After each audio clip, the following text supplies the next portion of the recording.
3rd, Bismarck firefighters responded to the Boulevard Avenue Apartments for a call about carbon monoxide detectors going off. 5 days later, the same call at the same complex. A member on the complex board of directors says those were the first instances there since the apartments opened.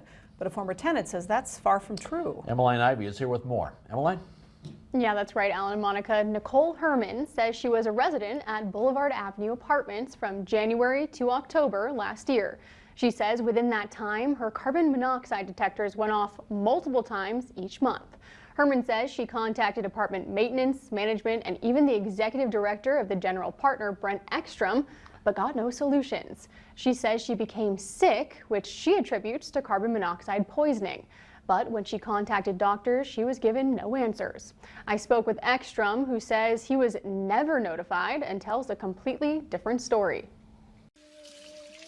Happy and healthy now, Nicole Herman is living at her parents' house with her 5 children. But a few short months ago, she says that was far from the case. We get woke up to this loud alarm. She says it was the carbon monoxide detectors in her unit, something that she says happened at least once a week during her stay from January to October.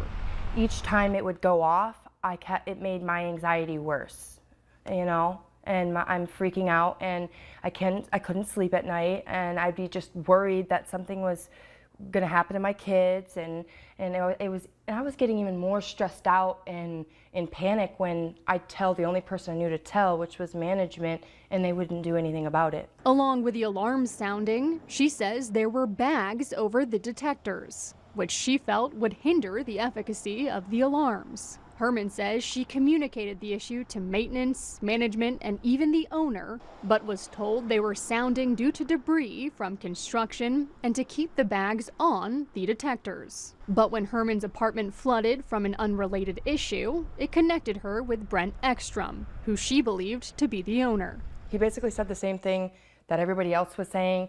We have a lot of construction going on right now. They had these bags that were over top of the monitors to keep them away from debris. He asked me, did you remove the bag off of the monitor?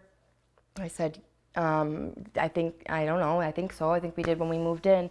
Well, that's probably why they're going off, because you removed the bag off the monitor. I showed Nicole a photo of Brent Ekstrom, the complex's executive director of the general partner, to make sure he was who she was referring to as the owner. She confirmed, but Ekstrom paints a different story. I have never had a resident contact management regarding carbon monoxide, period. Ekstrom says all staff know the protocol for carbon monoxide calls, to tell residents to call the police. However, Herman provided this text message to management showing she did notify them on record at least once. She says there was no further follow-up or guidance. Ekstrom says there's a possibility it may have slipped through the cracks, but insists he was never informed. I have never been made aware by maintenance. Is it possible that maintenance did not inform me of something? Of course, anything is possible. But I, as the general partner of this, has never been informed of any carbon monoxide issues until this happened. By this, Ekstrom is referring to the 2 times Bismarck Fire Department responded to carbon monoxide calls at the Boulevard Avenue Apartments, but that was after Herman had already moved out. Our crews entered the building. At one point, they ended up getting a hit or found carbon monoxide. I believe they were about 80 parts per million that they found on that. And then from there, we started to make sure the building was evacuated. Deputy Chief Brooks Martin says the normal range for carbon monoxide is anywhere from 0 to 10 parts per million. But prior to the calls, when Herman was still living there, she says she and her kids were getting progressively sicker. She says they were experiencing symptoms such as severe headaches, vomiting, and migraines, which doctors say are consistent with carbon monoxide poisoning. Probably the most common symptom that we see is headache.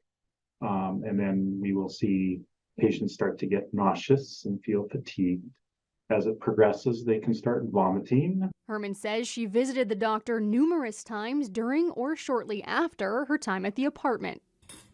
But after moving out in October of 2023, Herman says things changed for the better. You could literally see like them getting better and the color coming back to their skin. Today, Herman says her kids are all back to full health. We are going to be talking about the long-term effects that carbon monoxide can have. Now she's spreading awareness through TikTok about the potential dangers of carbon monoxide poisoning.